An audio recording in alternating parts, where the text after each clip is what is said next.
வில்லிவாக்கம் தொகுதியில் தாவேகா சார்பாக போட்டியிடக்கூடிய தேர்தல் மேலாண்மை துணை பொதுச் செயலாளர் ஆதவ் அர்ஜுனாவுடைய வேட்பு மனு நிறுத்தி வைக்கப்பட்டிருப்பதாக தற்போது அண்மை தகவல் கிடைத்திருக்கிறது. வில்லிவாக்கத்தில் போட்டியிடக்கூடிய தாவேகாவுடைய ஆதவ் அர்ஜுனா மனு மீதான பரிசீலனை நிறுத்தி வைக்கப்பட்டிருக்கிறது.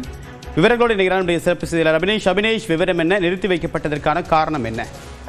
தாவேகாவுடைய வில்லிவாக்கம் வேட்பாளர் ஆதவ் அர்ஜுனாவுடைய வேட்பு மனு தற்போது நிறுத்தி வைக்கப்பட்டிருக்கிறது. குறிப்பாக சுயேட்சை வேட்பாளர் முரளி வினோத் என்கிற சுயேட்சை வேட்பாளர் அவர் வில்லிவாக்கத்தில் போட்டியிடக்கூடிய தாவேகா வேட்பாளர் ஆதவ் அர்ஜுனுடைய வேட்புமனுக்கு அவர் அப்ஜெக்ஷன் தெரிவித்திருக்கார். குறிப்பாக மனைவியின் பெயரில் இருக்கக்கூடிய 35 கம்பெனிகளுடைய பெயர்கள் அவருடைய பிரமாண பத்திரத்துல குறிப்பிடப்படவில்லை என்றும் 2 கோடி ரூபாய் பணம் என்பது கையிருப்பில் வைத்திருப்பதாகவும் எஃப்டி வருமானத்தை அவர் பிரமாண பத்திரத்துல காண்பிக்கவில்லை. எனவே அவருடைய வேட்புமனு நிராகரிக்க வேண்டும் அப்படின்னு தேர்தல் நடத்தும் அலுவலரிடம் இந்த கோரிக்கையை வைத்திருக்கிறார்.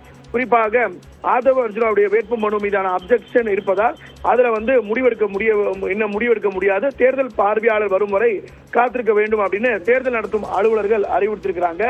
அந்த அடிப்படையில தாவேகா வேட்பாளர் ஆதவ் அர்ஜுனுடைய வேட்புமனு தற்போது நிறுத்தி வைக்கப்பட்டிருக்கிறது. தேர்தல் பார்வையாளர் அப்சர்வர் வந்த பிறகுதான் அந்த அவருடைய பிரமாண பத்திரத்தை எல்லாம் ஆய்வு செய்ததற்கு பிறகு அவருடைய வேட்புமனு ஏற்றுக்கொள்ளப்பட்டதா அப்படிங்கிறது தெரிய வரும். வில்லிவாக்கம் சட்டப்பேரவை தொகுதியில தாவேகாவுடைய தேர்தல் மேலாண்மை பொதுச் செயலாளராக இருக்கக்கூடிய ஆதவ் அர்ஜுனா தன்னுடைய வேட்புமனுவை தாக்கல் செய்திருக்கிறார்.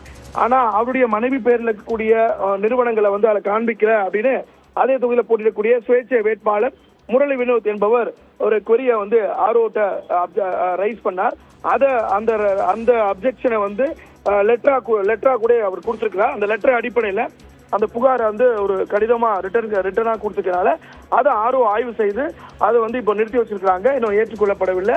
அப்சருடைய ஆய்வுக்கு பின் ஆதவ் அர்ஜுனுடைய மனு ஏற்றுக்கொள்ளப்படுமா இல்லையா அப்படிங்கிறது தெரிய வரும். விரிவான தகவலுக்கு நன்றி அபினேஷ்.